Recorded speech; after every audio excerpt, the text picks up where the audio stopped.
for being here. Can everyone hear me at the back? Can? All right. Great. Thank you all for being here. We are thrilled to have you here in this incredibly creative and inspirational platform. I hope you had a chance to explore the venue. In case you did not, it's going to be here till March end, so please come back. You have the passes. We'd love to have you come back here. Thank you to Celebration of Fine Arts and Susan Moreau-Poitier for hosting us this evening and providing the delicious food from Tarbell.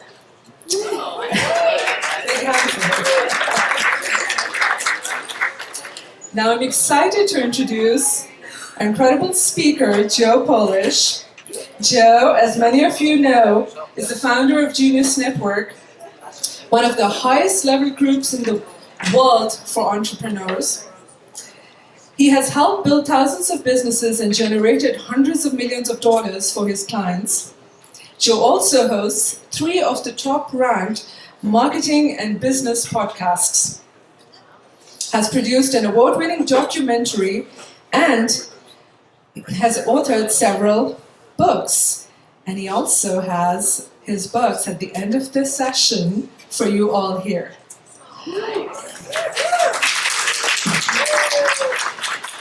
This is the Cliff Notes version of all that he has done. More of his journey will be revealed during the incredible session that starts soon. And leading the session is the wonderful Susan Moreau-Poitier, the co-owner and show director of the Celebration of Fine Arts. So big hand for both of them.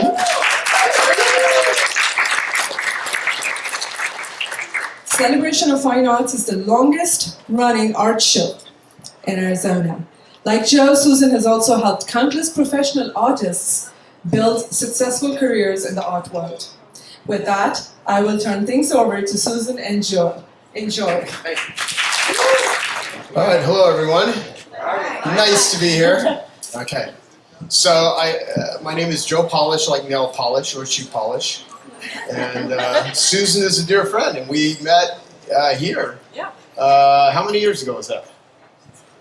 Oh, I think it was 2016. Yeah. So he came in to the show looking for his friend who's also named Joe, and Joe wasn't here because he was a wanderer, and he's an amazing ceramic artist. He's not showing with us anymore, but everyone started saying, there's somebody looking for Joe Woodford. And I'm like, where is he? Let's call him, let's find him. And somebody, after a while, came in and said, oh, it's a guy he went to high school with. And I'm like, okay, well, that doesn't mean, he doesn't maybe want to buy a piece of art.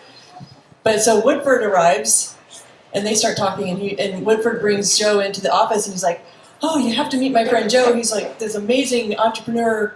He's got this group that all these high-level entrepreneurs, and we kind of just started geeking out about inspiring people and motivation and empowerment. And what's funny is, so Susan, you read some article I had been interviewed for Success Magazine, and which doesn't mean I'm successful. Actually, I'm like a former drug addict and all kinds of weird stuff, which you can talk about any of that if you want. But Susan then says, we do these business sessions on Fridays for all the artists here because there's incredible artists, but then there's the business aspect of it. And would you come and speak at it? So she hits me up to come and speak at the thing. Of course, you gotta ask. Of course, totally. And you missed 100% of the shots you don't take, the Wayne Gretzky thing. And so I thought about it because I'm like, what am I going to say to a group of artists? Because that is the one area that I've always found to be kind of fascinating. So it was a bit of a challenge for me, and so I agreed to do that, and then the rest is history. Yeah. So I knew right away when he took his phone out to see when he could do it. And I'm like, well, we have like 2 weeks left. So how about the last Friday? So we did it. We scheduled that, and again, the rest is history. We've become dear friends. I'm a member of Genius Network, which is an amazing, fabulous group of entrepreneurs who do great things. So, and thank you for that. And what's cool about it is it inspired me. Is Brian around here? Brian Sykes. He actually came up because I talked about how when I was in high school, the only thing that allowed my brain to escape, other than getting high, was to do ceramics, because I was a drug addict in the last 2 years of high school. I went deeply into smoking marijuana every day, and then I started taking speed and snorting crystal meth and freebasing cocaine. It was bad. And I was, and that all stems from trauma as a kid. And when I was doing art, like I went to a different place, and so, but I never really quite understood why. And I had 6 artists come up to me after that talk. And one of them said if it wasn't for art, I would be dead. And that's when it got me thinking, And so I created a thing called Artists for Addicts. My 501c3 is Genius Recovery. I'm wearing a Genius Recovery shirt under here. And that actually started this whole process. And we ended up creating a movie called Black Star, won the Audience Choice Awards at the Sedona Film Festival. We've still not released it because we're going to turn it into a series, but it had this whole ripple effect, which I call dominoes, where moments in your life you hear something and it ends up changing the trajectory of how you see things, how you view things, and hopefully I'll share some dominoes for you guys today, or they'll at least come up in discussion, or this might be completely valueless and you'll go back and say, God, I completely wasted my whole evening just coming out here, but we'll see. I don't think so. Yeah. But you never know, what direction things go here. And that the story of our introduction, I mean, it really is about, it's a small world, and it's always who, not how. So that moment when he came looking for Joe, and then we connected, it really, everything boils down to connecting with the right people. And we're excited to be hosting your event for incredibly creative people in an incredibly creative environment with a creative genius here that leads us. So I don't know where to start except for, what about these soup cans? You want to go there yet? Or? Well, no, so the reason that is funny, because I have these 2 cans of soup cost, this one was $1.99 tomato and chicken noodle, but it was right before I was leaving the house to come up here. I was like, I think I'm going to take these off the shelf because I could segue them into what we talk about. So this particular one, I bought in an auction, and this cost $4,500 at the time that I had bought it. And there's not even any soup in it. It's empty. But why do you think this one costs $4,500? Andy Warhol. Yeah, it's got signed by Andy Warhol, right? And so $1.99 with soup, no soup, but it's a signature. So, and it's old and it's kind of beat up, but it's got, So one of these days I'm going to accidentally crush that and I'll be like, damn. Well, Dorrance Bennett might want that. Or, Bennett Dorrance. I said Campbell's Food. Well, I'm happy to sell it. I mean, always a marketer. Yeah, yep. No, but here's what's funny. When I talked to your artist here the first time, I said the best that I could tell is that when it comes to making money, it's not that people buy art; they buy artists. And so, how do you position yourself as why you are a who, right? And we live in this weird world where. Unfortunately, or fortunately, it depends how you look at it, is believability is often more important for selling than credibility, because there's often people that have no credibility, but they're just really believable, and they make themselves known. And so when I first learned marketing, I was a carpet cleaner. I was like literally a dead broke carpet cleaner, living off credit cards, trying to figure out how to make my business work. The internet didn't exist. There was no social media. There were, I remember they didn't have cell phones. Cell phones actually came out right as soon as I started my carpet cleaning business. And if you're old enough, you remember they were like suitcases in the very beginning, and it cost like a fortune to make like a 1-minute phone. So we only did it if it was a serious emergency. But I had to figure out how to successfully sell something that nobody wants to buy. And I actually created sales letters to get interior designers to endorse my services to their clients, along with real estate agents and carpet flooring stores, things like that, chiropractors, dry cleaners of clothing. So I created this whole system where if I don't have credibility and someone doesn't know who I am, at least go to someone that does have rapport with an audience and figure out a way to get them to endorse and recommend services. And to this day, my current life is Genius Network is a high-level entrepreneurial group that that's my core business, and I've got, raise your hand if you're part of my team. I've got a few of my team members here, right? Yay. Yeah, also, like, you know, so we got Eunice. Raise your hand, Eunice. See that poor suffering woman right there? This makes her 30th year that she's been my EA and chief of staff. She's awesome. She takes care of everything. Yeah. Without No, Eunice, he would just be. I would be a derelict. It's really true. No, it's true. Eunice is fantastic. And so when I had this carpet cleaning business, I had to figure out how to successfully sell something nobody wants to buy, because no one is excited about hiring a carpet cleaner. So how do you sell that? So whatever I can share with you today, a lot of it comes from, I never thought I would write books. I was definitely afraid of talking in front of audiences, really shy and introverted growing up. I learned though that you're either, moving scared or you're frozen stiff. And if you're frozen stiff and you can't talk and you can't step up to the mic per se, metaphorically, then you're just not going to reach opportunities in life. And so I had to figure out, well, how to differentiate myself.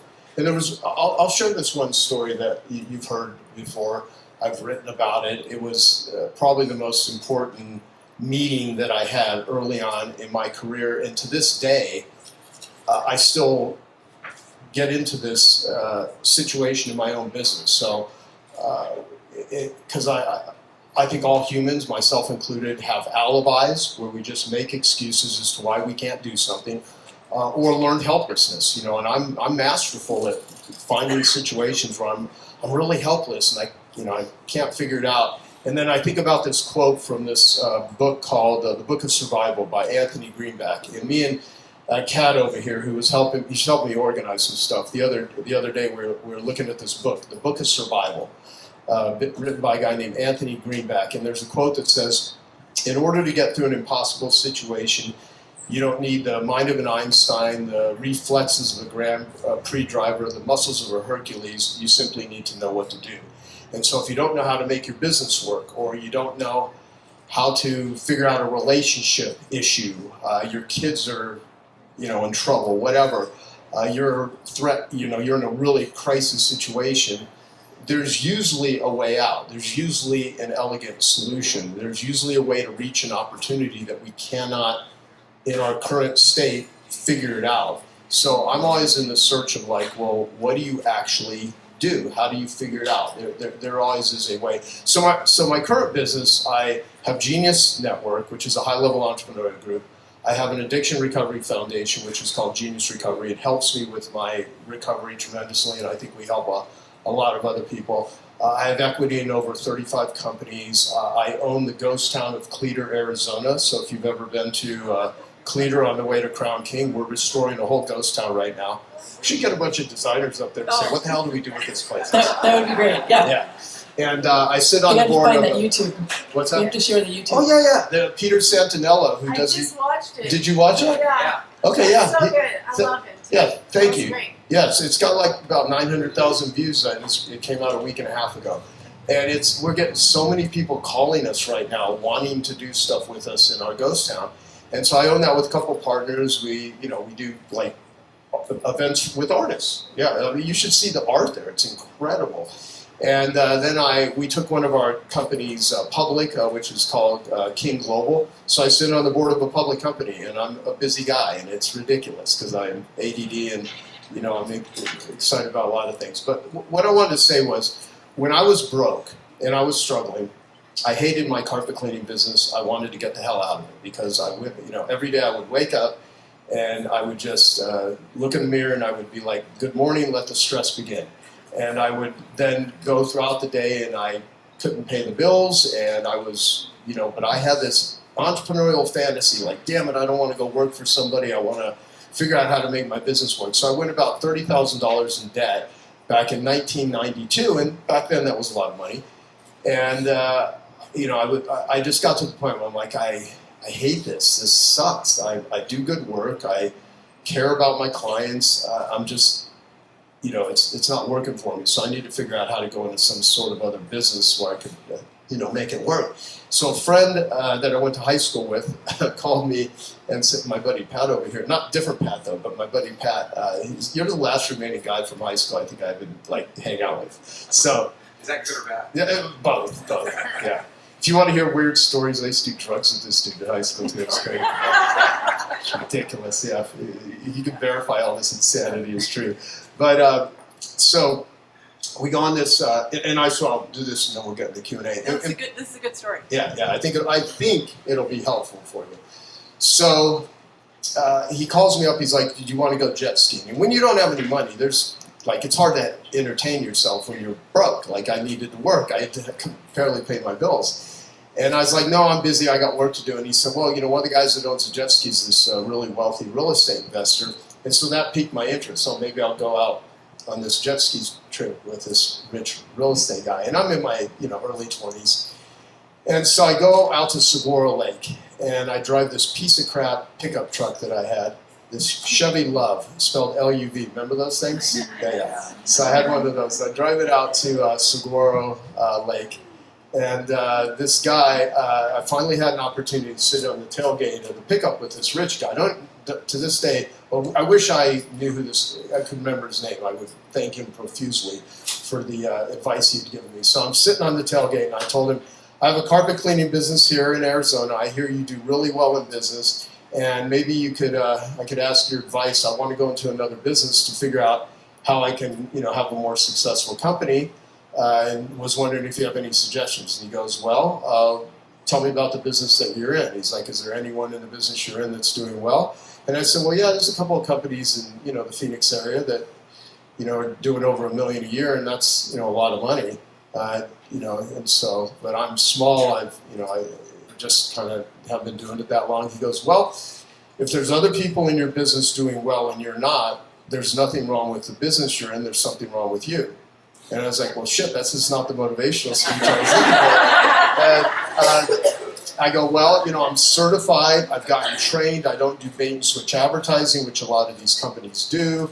And there's just a lot of competitors." And he said to me, he goes, "So I don't, I was trying to figure out what else I could go into."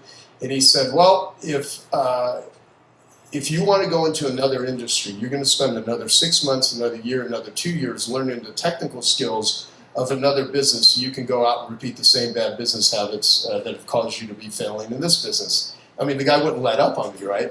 But he said, "So what you need to do, young man," is he goes, "you need to learn fundamental business skills. You need to learn how to make a business work. And then once you learn what those skills are, you can then go into any business that you want to, as long as people want whatever that business is." And so I'm giving you the short version of the conversation, but what he really embedded into my head was, well, I'm blaming the business I'm in instead of looking in the mirror and saying, well, I'm the one running the damn thing. And there's other people that are doing well in this business. They obviously know something that I don't. And so I made a commitment to myself, and I remember driving back from that trip, I was really somber. And I was like thinking, okay, well, I'm a neurotic person. I have a lot of anxiety. I have a lot of personal challenges, but I got my vision. I've got the ability to walk. I'm a hard worker. I'm a driven guy. Let me figure out what I need to do in order to make this business work. And so I made a commitment that I was not going to get out of that business until I figured out how to make it work. And so it became a game to me. It became like a lab rat experiment. And I totally reframed in my head that I no longer hate this business. I need to actually start figuring out how to make it work. And that's what I did. And it didn't give me any answers to what I really needed, which was marketing. Simply, how do I communicate in a way that gets people to want to hire me? But it put me on the path of reading. It put me on the path of really studying. And with that mindset, all the advice and all of the opportunity, it's always there. I mean, in this world, like, let's take health advice, physical fitness. You have to work really hard to avoid getting advice on how to improve any area of your life. I mean, don't ever look at YouTube. Don't ever look at a bookstore. Don't ever look at it. I mean, like, it's everywhere and it's seeking you out. So why are people not more successful? Well, it's not access to knowledge, because if it was access to knowledge, every librarian in the world would be a multimillionaire. it has to do with the application of it, and it has to really, like, how many of you buy more books than you can ever read by a factor of 10 times? Podcasts, download videos, you listen to stuff at multiple speeds. Okay, what it is this is a question that really helped me a lot. I've been doing podcasts. Like, the first podcast I recorded was in 2005, and no one even knew what a podcast was hardly back then. And then 2010 we started the E.L.F marketing podcast, and so I was interviewing one of our Genius Network members, and I said, how do you deal with the overwhelm of all of the stuff to read, to watch, to listen to? When you're a business owner, there's so many different hats to wear, there's so many things to attend to. And he goes, well, I just asked myself the question, what needs solved? And I was like, that's a damn good question. So whatever you pay attention to, it's like, what needs solved? And so when I get up and I'm thinking accurately, which is not every day for sure, I ask myself, what needs solved? And then I go about, that's what I need to learn. I need to talk to someone that knows how to solve it. And I need to take advice from people that have been there, done that. Because how many of you have noticed that everybody has an opinion on how you should market your business? Yeah. And if you ask someone what's marketing, you'll get a million different definitions. But marketing is the quickest path to the sale. Marketing is anything that you put in front of someone, and only the hungriest fish are going to snap at the crappiest bait. So if you want to attract a certain type of person, a certain type of audience, you also need to repel everyone that is not that audience. So good marketing is not just attracting, but it's repelling. And since you guys are in the aesthetic business, in the design business, you have the advantage of you can demonstrate to others, they can see, they can feel, because most of what you're selling here is not design. Most of the artists are not selling art. What they're selling is they're selling a feeling. They're selling an aspiration. What makes something valuable? How do you feel when you see it? How do you wow somebody? And David Ogilvy, who's this really skilled, he wrote this book called Ogilvy on Advertising, one of the smartest advertising guys to ever live. He said you cannot bore people into buying. Well, no one's going to buy any art here if they look at it and they're like, that's bland, that's boring. But different things speak to different people. You got to find out what their taste buds are. There's art in this room that I think is fucking phenomenal. And there's other things where it's like, doesn't blow my skirt up that much. Why? Because my taste buds look at a certain thing. Everyone here has different taste buds. Everyone here likes different foods, likes different music, likes different teas or coffees. Some do, some don't. It's what your taste buds are, and it's identifying how to appeal to that. And and that's, so we can get into some of that stuff. Well, I think that's, super key is everything you're doing, working with individuals, is an emotional decision, emotional response. And you can tell right away, you can't sell something they don't want. And especially with art, it's like there's no real selling. There is a little bit, but it's connecting. And I would think the same is true in your industry. And when you had that conversation with that gentleman that changed your life, you decided to learn about marketing because you realized then that you could be really good. There's no relation between being good and getting paid. So you were really good and you were really conscientious and you're one of the most giving and caring people I know in my life. But you had to figure out, how do I send the message to get people to, number one, trust me and then engage with you. And then you went and shared that with hundreds of thousands of service people around the world. But when you had that realization, back before cell phones, back before social, you used direct mail. Yeah, tons of direct mail, a lot of that. And actually, let me speak to it. And I was saying in my head earlier, just a minute ago, should I say the F word? Should I use any profanity? Because the moment I did that, there are people here that they piped up because it emphasizes, and there's others that were offended by it, right? How many of you are offended by profanity? Shut up. But it's true though, and it's a very sketchy thing to say, well, should you do it? But now, the reason I did it is because I want to actually demonstrate every word you say will shift how someone thinks and perceives you. Sometimes good, sometimes bad. I'm not going to try to sell anybody anything here today. If you want to donate or contribute to my Genius Recovery Foundation, you can do that. I'm giving everyone a copy of one of my books. I've written 5 books. I'm going to share with you things that I think will be valuable. You never need to pay me a penny. I am happy to be here. I would support anything that Susan is doing because she's awesome. I love artists. There's such incredible work here, and I know that most of you, because I don't know all of you, are probably really talented. And you go into homes, and you go into businesses, and you go into environments, and you do your best to create a space where people can connect with themselves. My friend Barbara Hemphill, who's a professional organizer, she gave me this line, have nothing in your, it's an add-on to an original quote, have nothing in your home that you don't know to be useful, think to be beautiful, or love. And, to create a space that you really love is really valuable. And so, as a carpet cleaner, when I used to think of myself as just a carpet cleaner, that didn't give me much confidence. But when I started thinking of like, well, what am I actually doing in this home? People are inviting me into the space, and it's going to be cleaner, it's going to smell better. How can I position it? And what I learned to go to direct mail. So I was studying books on direct mail, trying to figure out how to make a carpet cleaning business work. And I read this guy Gary Halbert, who ended up becoming a good friend of mine. He was this crazy copywriter that knew how to weave together words in a very emotional factor. And I started reading his newsletter, and he said that any problem in the world could be solved with the right sales letter. And I thought to myself, well, there's many things in the world that can't be solved with a sales letter. And the older I've gotten, most things in the world can actually be solved with a sales letter. If you are single and you want to get a date, you can write a sales letter. You can write an ad.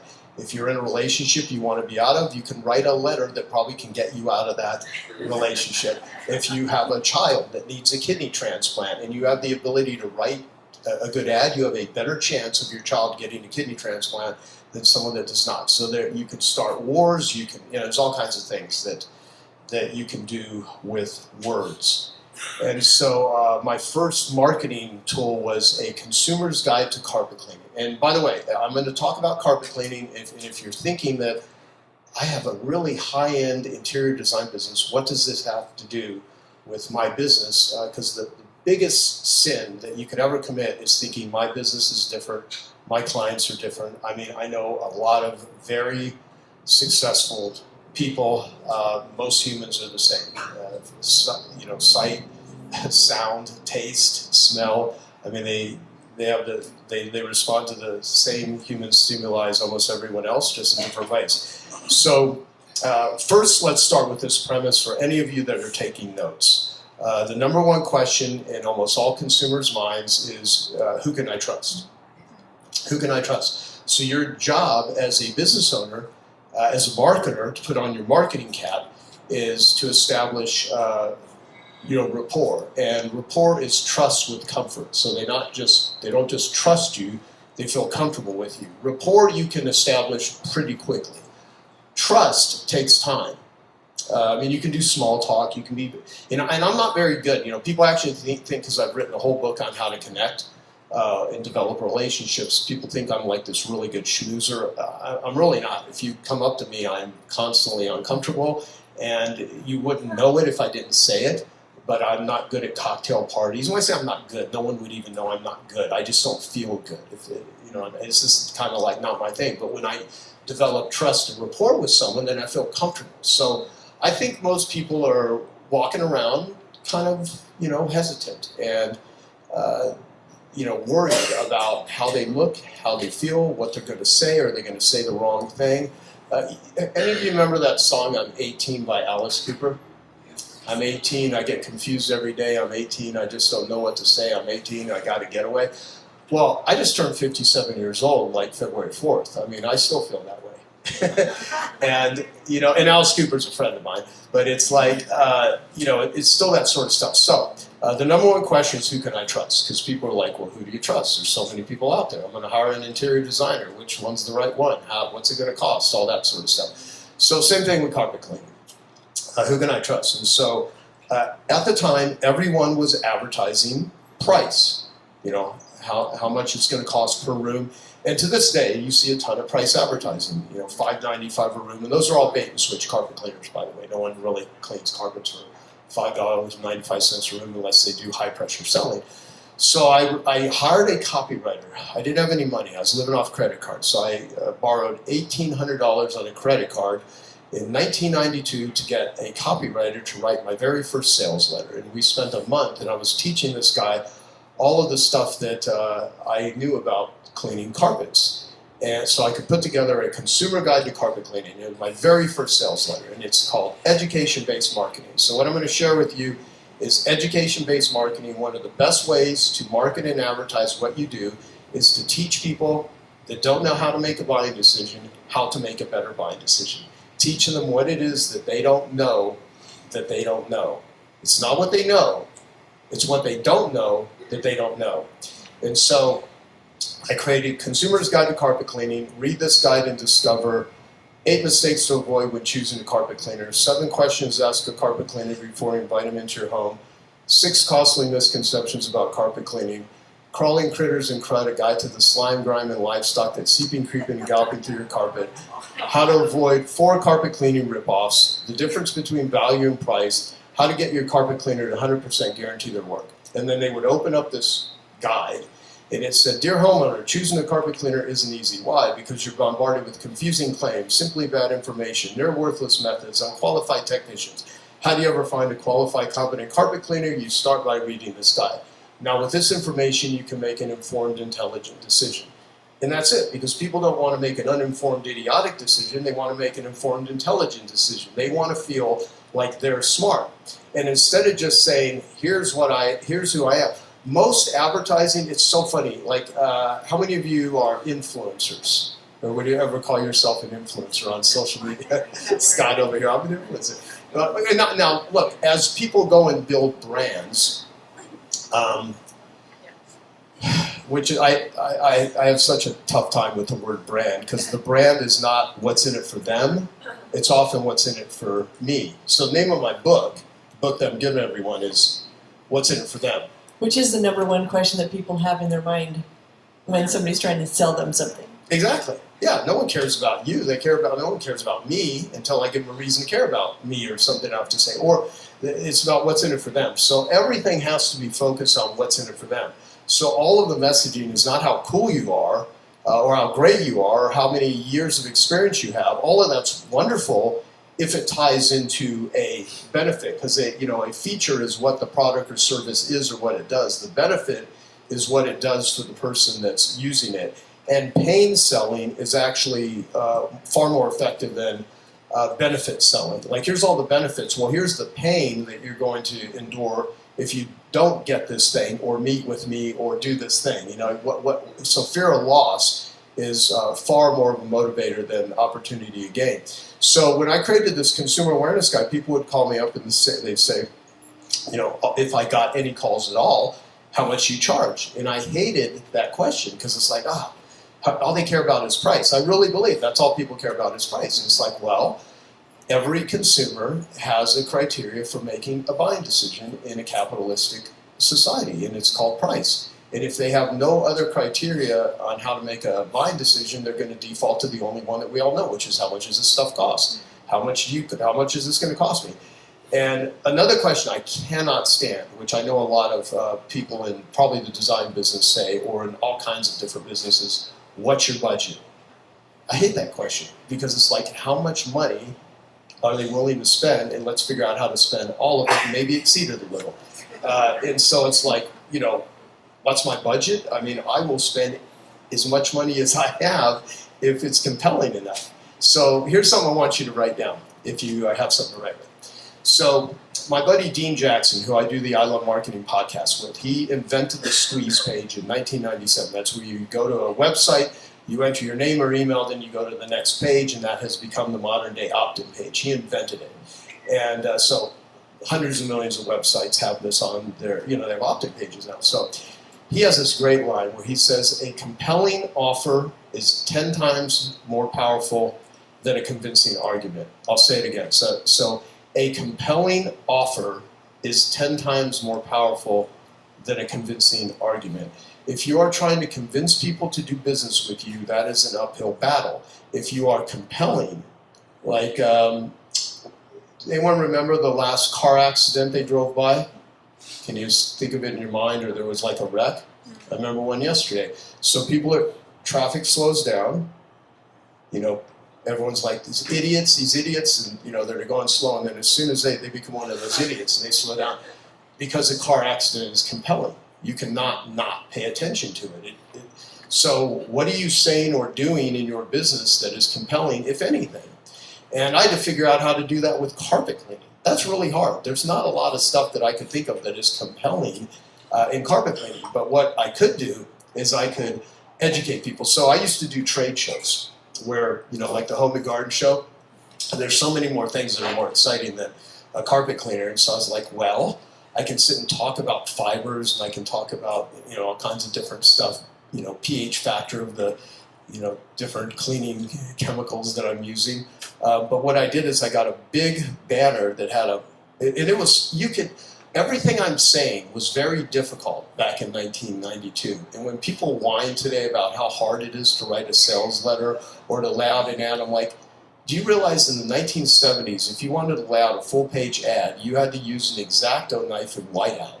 There was no word processing. Today, you can go to askjoepolish.com, which is my AI clone, and it will write a business plan for you. It won't cost you anything. Like if anyone, so after this, if I still haven't horrified you and you still want to listen to me babble about stuff, go ask a question to my AI clone, askjoepolish.com. It'll tell you what color shirt you're wearing. It just activate the video.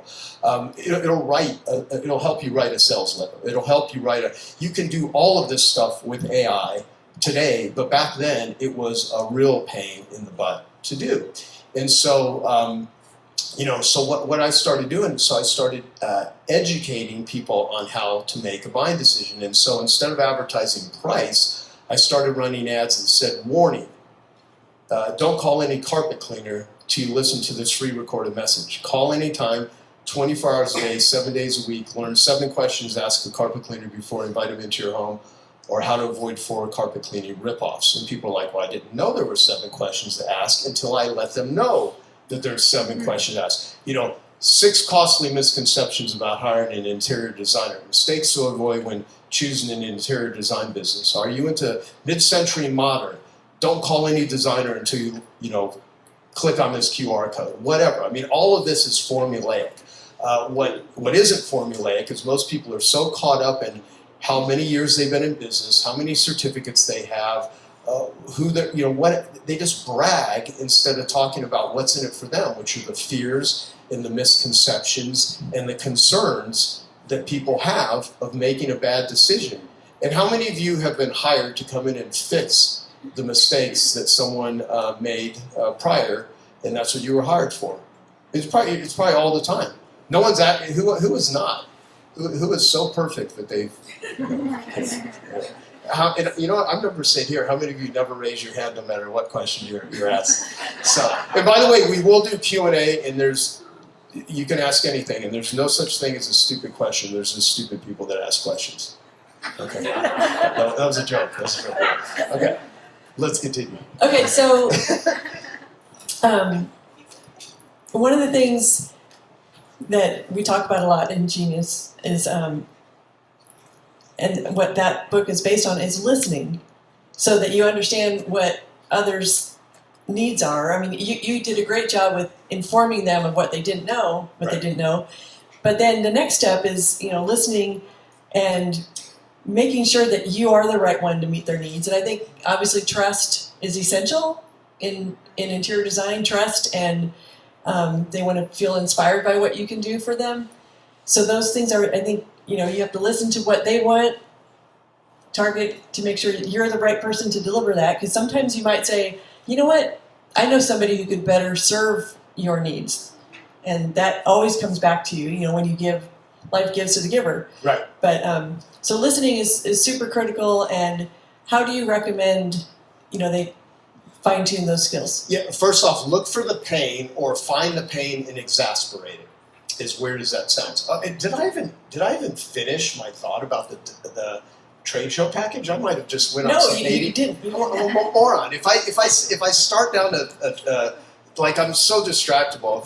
He has ADD. Seriously, I have the attention span of a gnat. It is pathetic. And so So I would go to these home and garden shows, and then I would have I started making these banners. I know what it was. I went off on that whole whiteout thing. So I had to figure out how to lay out a picture of a baby and a dust mite, and the headline says, "Who's crawling on who?" And it scared. So I'd have these women. They would come by with their baby, and they would look at this, and I'm like, "Yes, I got them." And so, and then I would offer them a free room of carpet cleaning, or an opportunity to enter, dry, and have their whole house clean for free. And I would do lead generation because there's no selling. The real selling is done after the fact. And so there's 3 units of your business. And this is something I have to give Dean Jackson credit for. We've been teaching this for years on our podcast. And there's the before unit, which is before someone has started interacting with you, you've generated a lead, they've called you, they've opted into your website, however you got there. That's the before unit. Then there's the during unit, after you've been engaging with them. You know, they've opted in, they're reading your newsletter, they've called you, you're dialoguing with them, but they haven't given you money. And then there's the after unit, which is after they've hired you, then you deliver world-class service and you make them so happy that they will continue to do business with you, or it orchestrates referrals, preferably both. So a lot of people are like, how do I build my business? Like, well, what part are you trying to build? Are you trying to build the before unit, the during unit, or the after unit? So if you look at the marketing in those 3 units, that is better. So let me get back to the marketing stuff. So how do you connect with people? Pain. Be a pain detective. That's the first chapter of my book. And so when the pandemic was starting, I had written the manuscript for the book. And then I had one of my very close friends who was worth about $300 million. His son reaches out to me and says, I found my father in bed this morning dead. He was 59 years old. And I got this thought in my head, take a sabbatical. So I took a 1-year sabbatical. The Hay House paid me a big advance to write the book. It was not out yet, and I had to call them and say, I'll give you the advance back. It was several $100,000, and I said, I'll give you the advance back, but I can't write the book. I'm taking a 1-year sabbatical, and I took a 1-year sabbatical. I came back from the sabbatical, and I rewrote the whole book. So there's not a single piece of content that I've put more work into than this book. And the first chapter is Be a Pain Detective. And if you want to really help yourself and help others, first deal with your own pain, because it's very hard to connect with others if you're disconnected from yourself. Like addiction is a connection disorder. The opposite of addiction is connection. And we are in a world right now where we're more connected electronically, but we're more disconnected as humans. And to just be able to connect, and I think the number one thing to do with prospects and clients is bond with them. People don't refund a relationship. And if you ever lose a customer or a client or a prospect to a competitor, it's because that competitor paid more attention to that person than you did. And it doesn't mean you weren't paying attention to them. You could have spent a lot of time with them, but it wasn't in a way that they were aligned. So the real purpose of the book is it teaches you all kinds of things related to how to connect with people, all kinds of different strategies, methodologies, cost very little money. Some of it's common sense, others are things you may not have thought about. But the real purpose of the book is for givers to boundary themselves against takers, because there's, I love the book, How to Win Friends and Influence People. Has anyone ever read that book? Yeah, and it's great, and I highly recommend it. And what I learned, it's not just winning friends and influencing people, it's winning the right friends and influencing the right people. I don't want to have a relationship with someone that is not, or I want to have a relationship with me. Who you're aligned with. So your messaging really needs to think of who do you want to be a hero to. That's something my friend Dan Sullivan says. Great way to determine, first off, who do you want to be a hero to? Because if you're working with someone that's a pain in the ass, fire them. I mean, seriously, fire them. Life is too short to deal with jerks. And, there's also this quote that was attributed to Abraham Lincoln, although I don't know if they really have ever found exact proof that he said it, but it was something along the lines of, I don't like that man, I need to get to know him more. Have you heard that one? Yeah, I mean, what it basically means is that the people that annoy you, why do they annoy you? What is it about them? Oftentimes, they remind you of someone that hurt you. But how many of you have ever been screwed or ripped off by somebody? Show of hands. Okay. How many of you ever ripped off or screwed somebody over? Yeah. Thank you for being honest, right? Now, do you think all the people that ripped you off or screwed you think that they ripped you off or screwed you? If they were in the room, you know it'd be a different story, because people judge themselves on their intentions, they judge others on their actions, right? So we have a whole world of people, it's that other person, but everyone has their own narrative. How many of you have friends, like a man and a woman, that have been married or been partners, and you're still friends with them, but they broke up? You still have, okay. Now, if you hear to each person's story, you'd be like, are we talking about the same relationship? Isn't it wild, the perceptions? So when you take it to business, a lot of times we are so vested in our own companies, how much effort, how much work you put in, and you don't get the deal, or someone's not paying attention, or they don't find you valuable. Part of it, you really got to bring it into what's in it for them. Like, what is in it for them? And so oftentimes, you just flat out ask them, what is the most painful thing of you going through this interior design process? Socratic selling will do more for you than just trying to tell everyone how great you are or building your brand. You know, my friend Dean Jackson has the best definition for brand. It's a buying reflex affecting now decisions, to where you create a buying reflex that affects a now decision, because there's now and there's not now, is the way that he describes it. People don't make a decision of, oh, I'm going to hire a designer in the future. Well, they might, and most of them do, but it's like, I'm going to hire or talk to someone now, or I'm not going to do it. And so what marketing is anything that you put in front of somebody is marketing. So I'm going to give you a couple of suggestions on what you can do, and I'm going to utilize my own stuff so that you can see it. So for instance, I have Cherie, where's the book, Life Gives to the Giver? Give me one of your books too. This is kind of funny. She's too sweet of a person to come up with this sort of nonsense. But so this is a book that I give away for free called Life Gives to the Giver. Because I believe life gives to the giver and takes from the taker. And I have a website that's joesfreebook.com. And people can go to joesfreebook.com. They can download this book for free.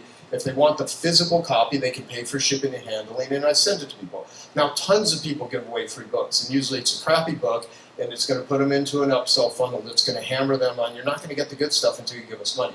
I actually give people a really good book, and they don't have to buy anything. And on every one of my emails, it's a method of doing lead generation to get people to opt in and become part of my email list. And at the end of every one of my emails, I have a super signature which says, here's 3 ways we can help you. Here's 4 ways we can help you. Not here's 3 ways we can sell you, because people don't want to be sold. People love to be sold. They hate to be pressured. But everyone, including all of you, you wake up every day and hope you never have to run into a salesperson. Is that not true? Like, I really hope I run into someone that's going to try to sell me something. That's not what happens. So if you want to sell what John Smith buys, you got to see through John Smith's eyes. So that's what's in it for them. So, for instance, so Cherie back here, Dr. Cherie, this is her book, Everything Men Know About Vaginas. Now, why does she have this book? Because she's the top vaginal plastic surgeon in Arizona, right? And when you open up this book, page 10 is probably the most informative. So, yeah, so here's her book, Everything Men Know About Vaginas. The entire book is blank, right? So, now, it's funny, right? And people love to leave it around. And what it does, though, is it literally, there's a bio of Cherie. She teaches women to use it as a journal when she does do labiaplasty, and she has different things that she does. And believe me, the conversations I get into, it's fantastic. But so it becomes just a really funny thing. And she's done interviews on this whole book and everything. But the fact is, what you want to do is you want to position yourself at the top of other people's agendas. So whoever you want as a client or someone referring you, what do you need to do to continually position yourself in a valuable way at the top of their agendas. And what I have learned, and there's many ways to do this, and treat this like a 12-step group. Take what you like and leave the rest. Find pain that they have and eliminate it. Because the people that are your friends in your life, they show up with a give that's equal to or greater than their want. Because all of you came, why did you, let me just ask a couple of you, why did you come here tonight? What was it about the this association that caused you, do you just show up at the meetings because you're a member, or why did you, can I ask you, why did you come here tonight? Do you have an idea?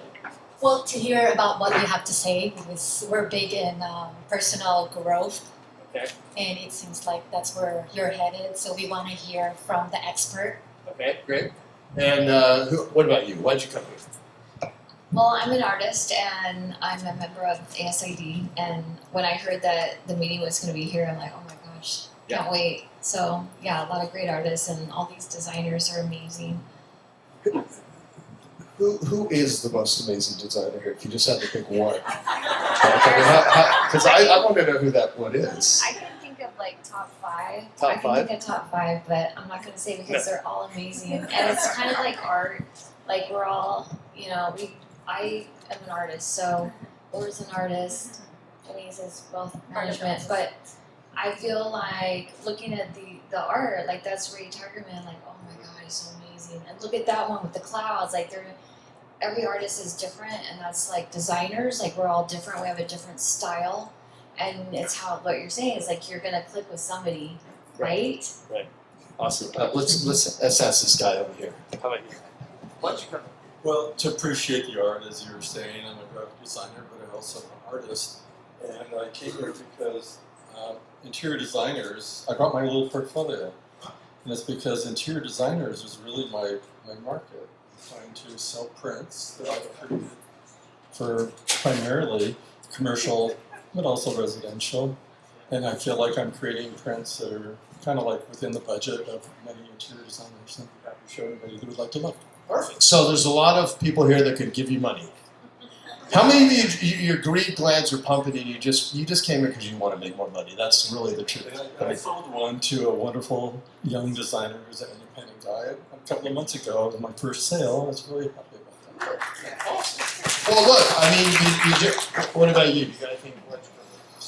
Because I'm a member of ASID and I like working with the designers. Okay. So now, everybody here wants something. Like, after this, I'm going to want to have dinner because I'm a little hungry. We all want something. Humans are wanting creatures. They're walking around wanting stuff all the time. And what I've learned is to make sure that your give is equal to or greater than your want. Because if you go into something you just want, but there's no give, then people perceive you as a taker. But if you show up with a great gift, all you need is a few tools in your toolbox in order to really ramp up your business. As a matter of fact, but none of it is super complicated. Like I learned marketing in the service business, and I am astounded how many people are service businesses that don't even understand what service even means. They don't service people, they just sell something. And so you can either be in the transaction business or you can be in the transformation business. And how many of you think you're in the transformation business, or you're in the transformation business, right? So you can go in and transform someone's environment. You can transform someone's mood, their feelings, how they sleep, where they wake up and they're like, oh my God, this is... So, I am very big on, if you're in the business of expanding people, as long as it's legal, moral, or ethical, do whatever you can do and need to do in order to get attention, to sustain attention, and to sell people. If you're in the contraction business, which is not really adding value, and a lot of people make money by, there's a lot of crappy food, there's a lot of poisonous things that are sold that make money, but that's not, ever a business that I ever want to help or support or be involved in. And so do a little test after this or tomorrow. There's a chapter in here which is be the type of person you always want to answer the phone for. So look at the next 10 phone calls, text messages, Instagram, however people are reaching out to you, And when you look at the next text that comes in, check with your gut. Is it woo or is it ah? Where you, like the person calls you or you're like, ah, you know, and you immediately get this sort of feeling of dread versus you get a feeling of excitement.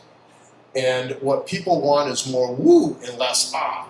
So you can apply that to every piece of art in this building. Like someone may come up to this and say, wow, you know, it's like woo. They're not going to say woo, but in their mind they're like, you know, in the artists that are here that are effective at selling, they actually seduce people in. It's like romance. They kind of bring them in to the feeling, and they give them an opportunity to take that feeling home with them. And so there's a lot of feelings, and it's, you know, just to try to simplify it, which is, it's more complex than I'm simplifying it, so not to degrade any of it. It's, you're feeling woo, or you're feeling nah, or you're feeling ah. You know, that's not my thing.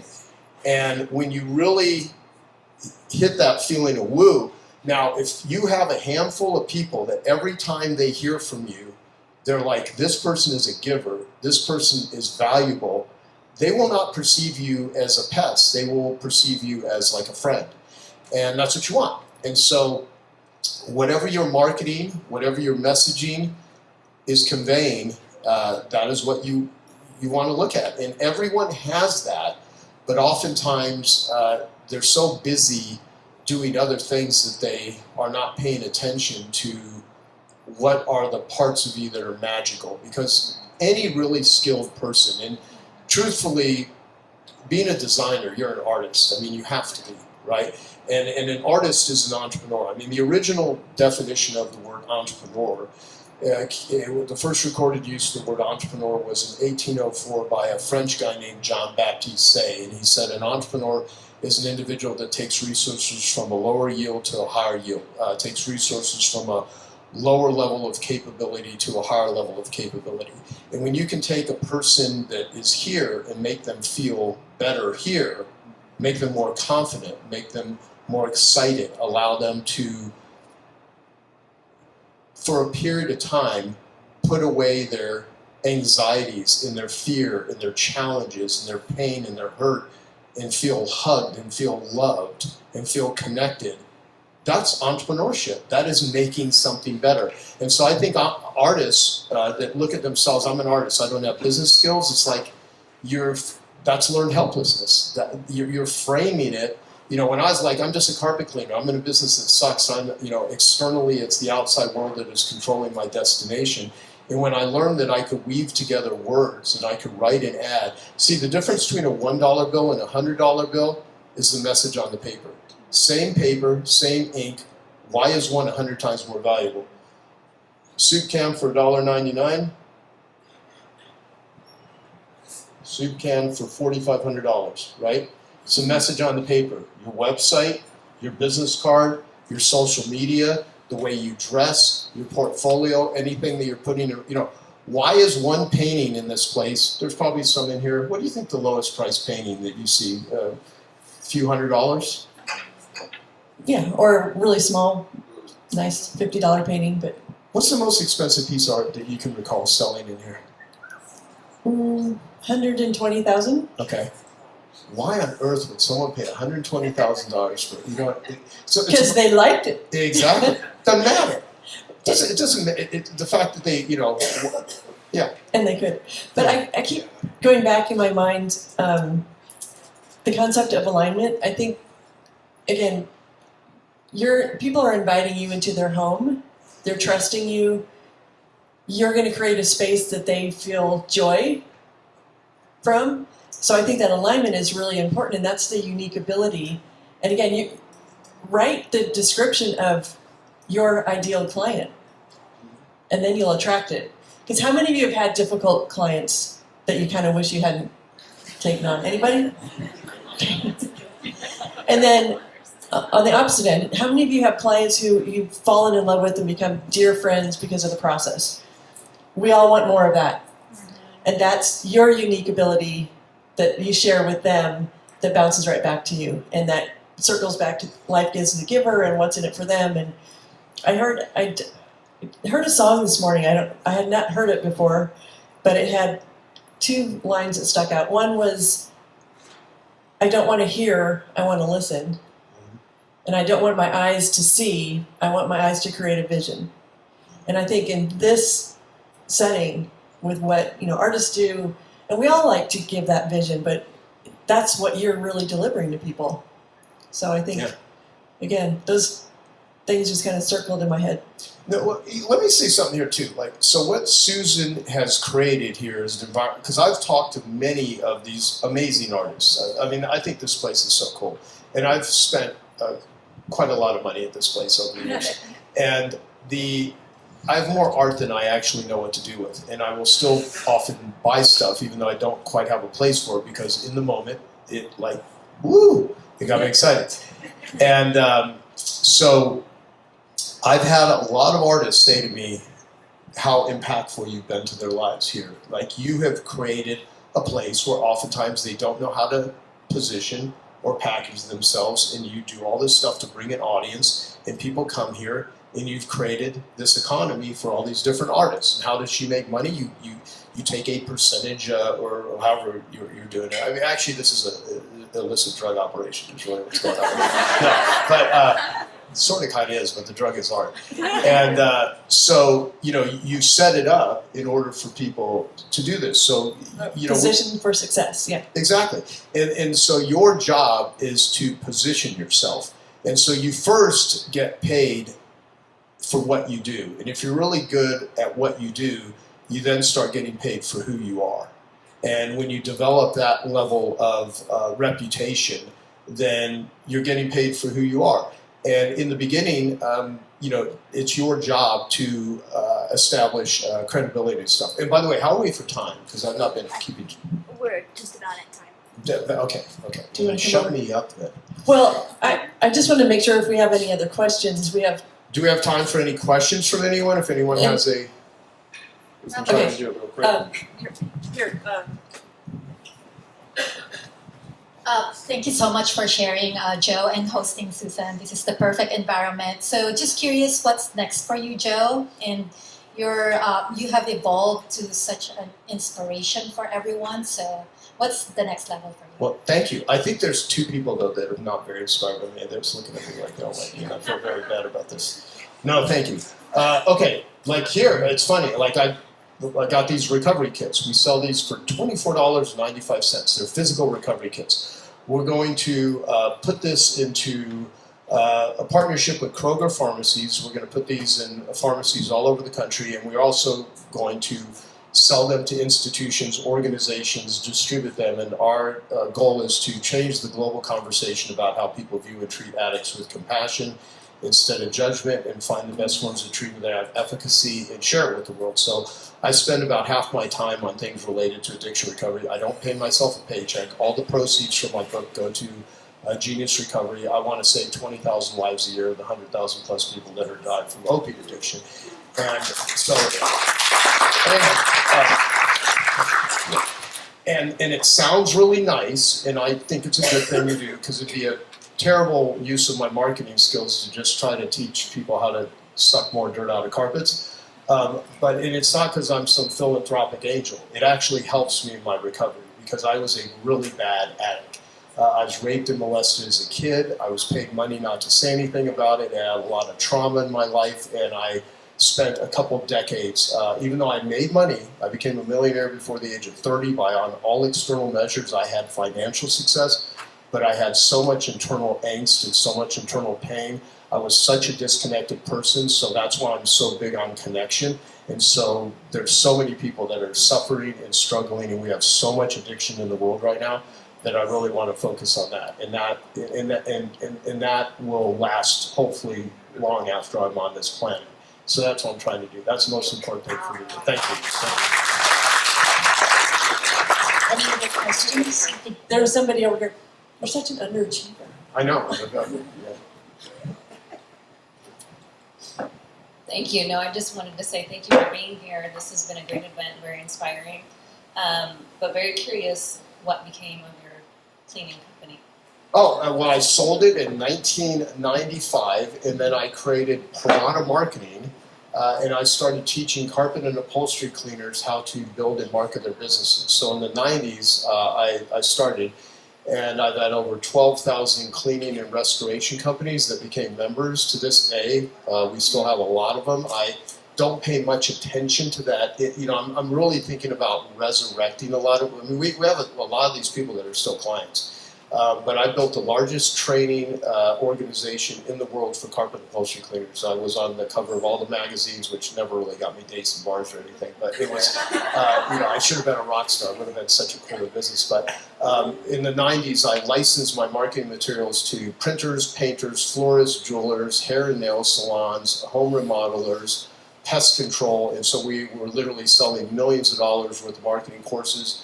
I went on TV 5 different times teaching people how to avoid getting ripped off by unethical companies. I started ethical services, because ethics is very critical with how you sell.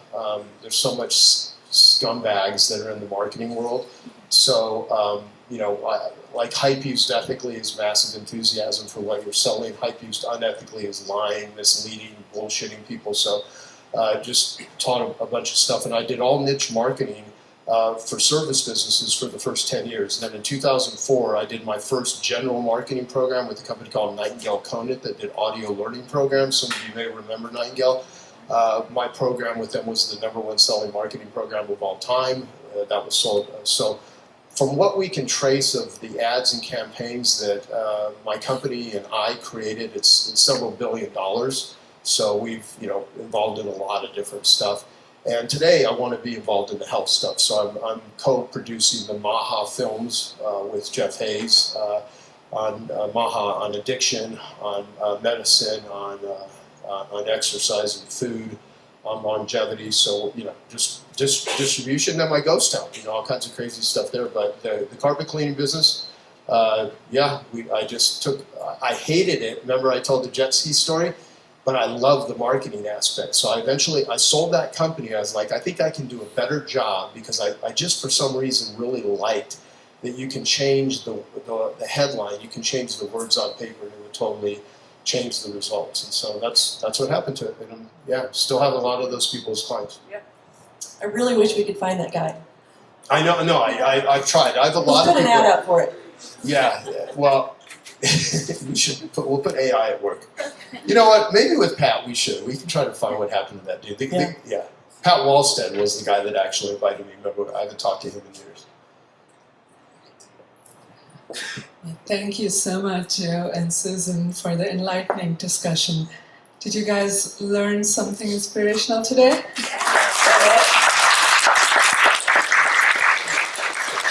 And thank you all for being here. Absolutely. And Joe's website has incredible content. Please go on the book. There are directions. Go on his website. Lots to learn. And Celebration of Fine Art is here. You're always welcome. It's till March 30th, and we actually have little bags with some goodies and tickets for people to come back as much as they like. And let me say this. If you want a copy of the book and you will read it, go ahead and take a copy of the book. It's yours for free. If you want a recovery kit, just make a donation to Genius Recovery. There's a QR code over there. The kits are $25 if you take one. We brought 25 copies of the recovery kits, and if you have anyone in your life that is struggling with addiction, there's an AI clone in there also, so you can ask any questions about anything related. There's videos, there's all kinds of resources, and I hope the book changes your life. And if it's valuable, then write a nice review on Amazon. And if you think it sucks, then you can say that too. I heard this guy talk that it's terrible work, whatever. And it's great to be here. And I wish you all the very best. And if you need any more, just askjoepolish.com is my AI clone. And if for some reason I said anything that you found interesting tonight, it'll help you write sales letters, business plans, advertising. Try it out. You'd be surprised at how effective it is. A big hand for Joe and Susan.